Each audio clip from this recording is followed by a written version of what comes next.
नमो श्रीयतिराजाय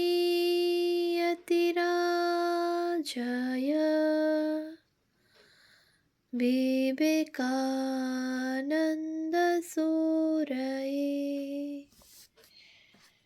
सच्चित्सुखस्वरूपाय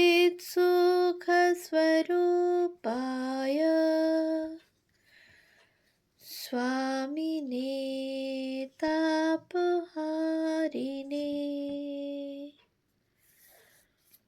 পূজনীয় স্বামী গম্ভীরানন্দজি মহারাজের রচনা যুগনায়ক বিবেকানন্দ প্রথম খণ্ড গ্রন্থ থেকে পাঠ। পৃষ্ঠা সংখ্যা ৪৭। প্রভাতের ইঙ্গিত। বালক নরেন্দ্র বালক হইলেও আত্মসম্মান রক্ষা করিতে জানিতেন। শুধু বয়স দেখিয়া কেহ তাহাকে অবহেলা করিতে চাহিলে তিনি তাহা বরদাস্ত করিতে পারিতেন না। বুদ্ধিবৃত্তিতে তিনি বস্তুত যতটা বড় ছিলেন, অযথা নিজেকে তদপেক্ষা উন্নত বা অবনত মনে করিবার কোনো কারণ খুঁজিয়া পাইতেন না, কিংবা অপরকে এরূপ ভাবিবার অবকাশ দিবারও প্রয়োজন বোধ করিতেন না। একবার তাহার এক পিতৃবন্ধু তাহাকে অযথা তুচ্ছ-তাচ্ছিল্য করিতে থাকিলে নরেন্দ্র ভাবিলেন, কি আশ্চর্য, আমার পিতাও আমাকে এত তুচ্ছ মনে করেন না, আর ইনি কিনা তাই ভাবেন। অতএব আহত ফণীর ন্যায় সোজা হইয়া তিনি পরিষ্কার কণ্ঠে বলিলেন, আপনার মতো অনেকে আছেন যারা মনে করেন ছেলে মানুষ হলেই বুদ্ধি বিবেচনা থাকে না। এ ধারণা কিন্তু নিতান্ত ভুল। নরেন্দ্র অত্যন্ত চটিয়া গিয়াছেন এবং তাহার সহিত আর বাক্যালাপ করিতেও প্রস্তুত নহেন দেখিয়া ভদ্রলোক অবশেষে ত্রুটি স্বীকার করিতে বাধ্য হইলেন। কঠোপনিষদে বালক নচিকেতার মধ্যেও এই জাতীয় আত্মশ্রদ্ধা দেখা যায়। তিনি বলিয়াছিলেন, অনেকের মধ্যে আমি প্রথম শ্রেণীর বা অনেকের মধ্যে আমি মধ্যম শ্রেণীর অন্তর্ভুক্ত, অধম আমি কখনোই নই। রন্ধনবিদ্যার প্রতি তাহার একটা স্বাভাবিক প্রবণতা ছিলই। রায়পুরে সর্বদা সপরিবার মধ্যে থাকার সুযোগে এবং ওই বিষয়ে পিতার সাহায্যে ও অনুকরণে তিনি ওই বিদ্যায় আরও পটুতা অর্জন করেন। রায়পুরে তিনি দাবা খেলাও শিখিয়াছিলেন এবং অভিজ্ঞ খেলোয়াড়দের সহিত প্রতিদ্বন্দ্বিতা করিতে পারিতেন। ১.৫ বৎসর রায়পুরে থাকিয়া বিশ্বনাথ সপরিবারে কলিকাতায় ফিরিয়া আসেন। তখন নরেন্দ্রনাথের শরীর সুস্থ সবল ও হৃষ্টপুষ্ট হইয়াছে, মনের সমঅধিক উৎকর্ষ হইয়াছে, বেশ আত্মশ্রদ্ধাও জাগিয়াছে। জ্ঞানেও তিনি সমবয়স্কদের তুলনায় অনেক অগ্রগামী হইয়াছেন, কিন্তু দীর্ঘকাল নিয়মিতভাবে বিদ্যালয়ে পাঠাভ্যাস না করায় শিক্ষকগণ তাহাকে প্রথমে ঊর্ধ্বতম প্রবেশিকা শ্রেণীতে ভর্তি করিতে চাহিলেন না। পরিশেষে বিশেষ অনুমতির ফলে তিনি বিদ্যালয়ের ওই শ্রেণীতেই প্রবেশ করিলেন এবং সযত্নে অধ্যয়ন করিয়া অনূদিত বিষয়গুলি অল্প সময়ে ঠিক করিয়া লইলেন ও 1879 খ্রিস্টাব্দে পরীক্ষা দিলেন। ভূপেন্দ্রনাথ দত্তের বিবেকানন্দ 153 মতে তিনি রায়পুরে 1.5 বৎসর ছিলেন। পূর্বোক্ত পুস্তকে প্রকাশিত এক বেতনের রসিদ হইতে জানা যায়, 1880 খ্রিস্টাব্দে 27 জানুয়ারি নরেন্দ্রনাথ 10 টাকা ভর্তি ফি দিয়া প্রেসিডেন্সি কলেজের জেনারেল ডিপার্টমেন্টে ভর্তি হন। বিবেকানন্দ 154। যথাকালে পরীক্ষার ফল বাহির হইলে দেখা গেল তিনি যে শুধু কৃতকার্য হইয়াছেন তাহাই নহে, ওই বৎসর উক্ত বিদ্যালয় হইতে একমাত্র তিনিই প্রথম বিভাগে উত্তীর্ণ হইয়াছেন। এই সাফল্যের জন্য পিতার নিকট হইতে একটি সুন্দর রূপার ঘড়ি উপহার পাইয়াছিলেন। প্রবেশিকা শ্রেণীতে পাঠকালে যদিও তাহাকে অত্যধিক পরিশ্রম করিতে হইত, তথাপি তিনি নিছক পুস্তকটিতে পরিণত হইতে চাহিতেন না, কিংবা মুখস্থ করা বিদ্যায় বিশ্বাস করিতেন না। অবশ্য এই জন্যে তাহাকে পরীক্ষাকালে অসুবিধায়ও পড়িতে হইত। আবার তাহার আদরের বিষয়গুলি অধিক সময় পাইত, অন্যগুলি তেমন আয়ত্ত হইত না। তিনি সাহিত্য পছন্দ করিতেন, অতএব ইংরেজি ও বাংলা সাহিত্যের অনেক ভালো ভালো গ্রন্থ অধ্যয়ন করিয়াছিলেন। ইতিহাসেও তাহার সমধিক রুচি ছিল, তাই মনোনিবেশপূর্বক মার্শম্যান, এলফিনস্টোন প্রভৃতি লিখিত ভারত ইতিহাস আগ্রহে পাঠ করিয়াছিলেন, কিন্তু গণিতের দিকে তিনি তেমন দৃষ্টি দিতেন না। একবার তিনি বলিয়াছিলেন, প্রবেশিকা পরীক্ষার মাত্র 2-3 দিন আগে দেখি জ্যামিতির কিছুই শিখা হয় নাই।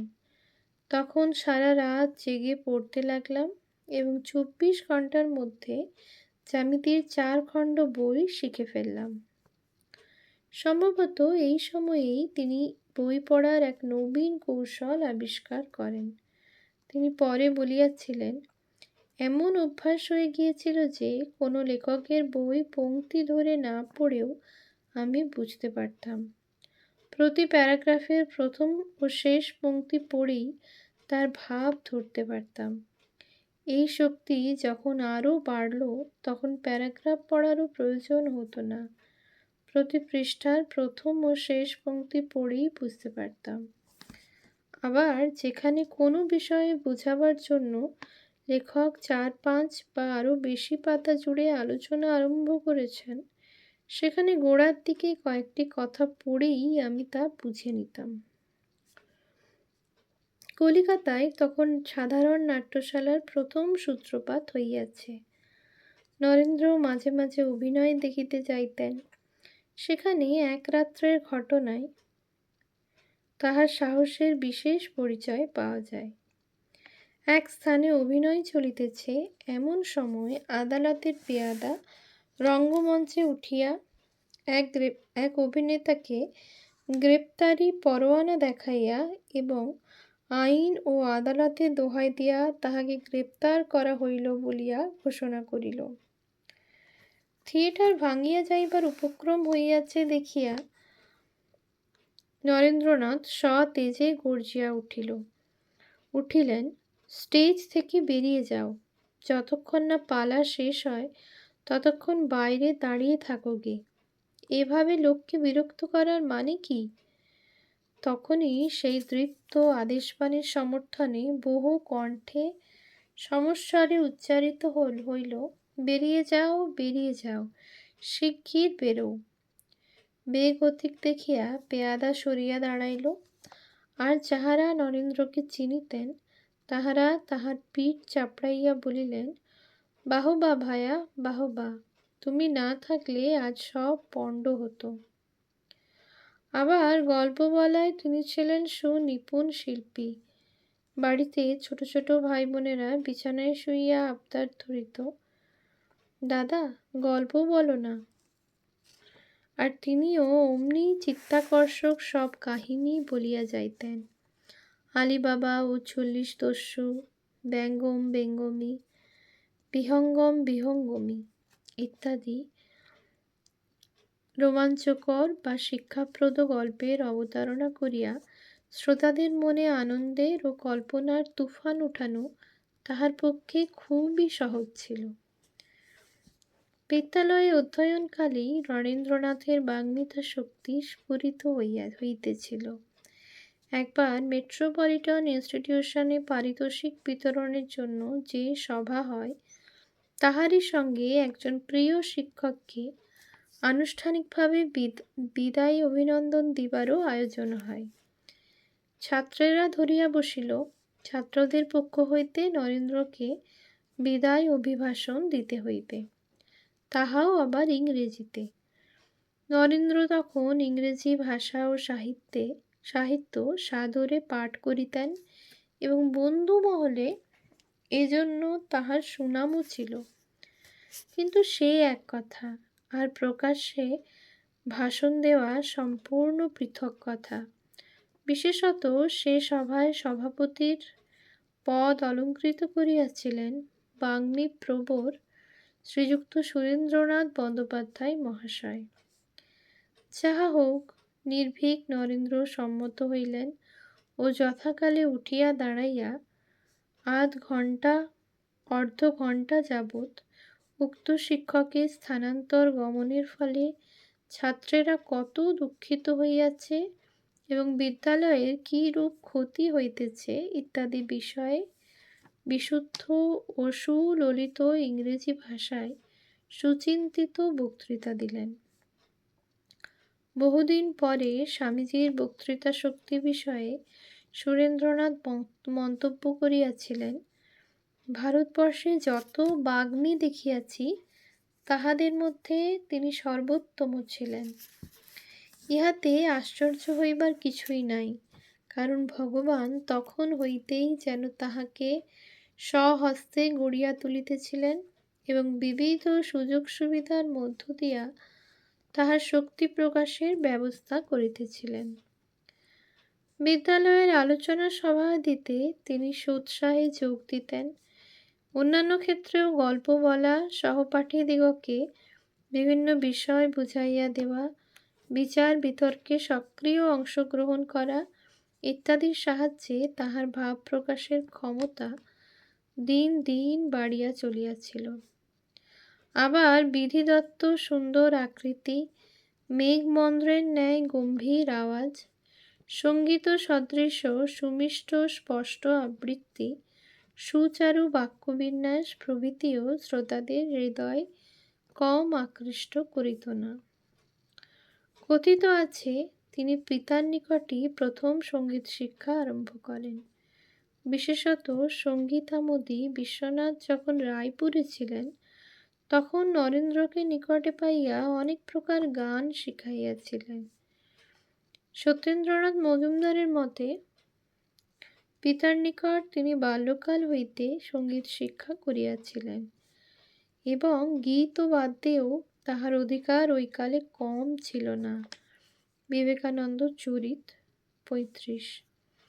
কার্যোপদেশে বিশ্বনাথ যখন পশ্চিমাঞ্চলে ছিলেন, তখন ঠুংরি, টপ্পা, গজল ইত্যাদি শিখিয়াছিলেন এবং অবসর পাইয়া পুত্রকেও ওই সকলে উৎসাহী ও পারদর্শী করিয়াছিলেন। পরে ওস্তাদ রাখিয়া নরেন্দ্রনাথ সঙ্গীত বিদ্যা রীতিমতো শিক্ষা করেন। ভূপেন্দ্রনাথ দত্তর মতে, বিবেকানন্দ ১৫৫, নরেন্দ্রনাথের সঙ্গীত শিক্ষা হয় বেনি ওস্তাদের কাছে এবং বায়া তবলা ও পাখোয়াজ শিক্ষা হয় কাশীনাথ ঘোষালের কাছে।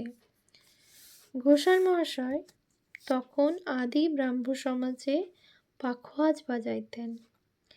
এই বিষয়ে আমরা পরে আলোচনা করিব। নরেন্দ্রনাথের কণ্ঠসঙ্গীত শিক্ষক বেনি ওস্তাদের নাম বিষয়ে মতভেদ আছে। শ্রীযুক্ত গিরিশচন্দ্র ঘোষ ও শ্রীযুক্ত অবিনাশচন্দ্র গঙ্গোপাধ্যায়ের উক্তি উদ্ধৃত করিয়া দিলীপ কুমার মুখোপাধ্যায় সিদ্ধান্ত করিয়াছেন যে ইহার প্রকৃত নাম বেণীমাধব অধিকারী। ইনি রামায়ত বৈষ্ণব ছিলেন। অপর শিক্ষক ছিলেন আহম্মদ খাঁ। এই মতে বাদ্যসঙ্গীত শিক্ষকের নাম অজ্ঞাত। কাশীনাথ ঘোষালকে পাখোয়াজের শিক্ষক বলা হইলেও ওই কথা যুক্তিসহ নহে। সঙ্গীত সাধনায় বিবেকানন্দ ও সঙ্গীত কল্পতরু ২১-২৩, আর নরেন্দ্রনাথের পদ্ধতিমতো শিক্ষার কাল মাত্র ৩-৪ বৎসর, ১৮৭৯-১৮৮৩। অন্য মতে নরেন্দ্রনাথ আরও দীর্ঘকাল ধরিয়া সঙ্গীত শিক্ষা করেন। ওম শান্তি শান্তি শান্তি। হরি ওম তৎসৎ। শ্রীরামকৃষ্ণার্পণমস্তু।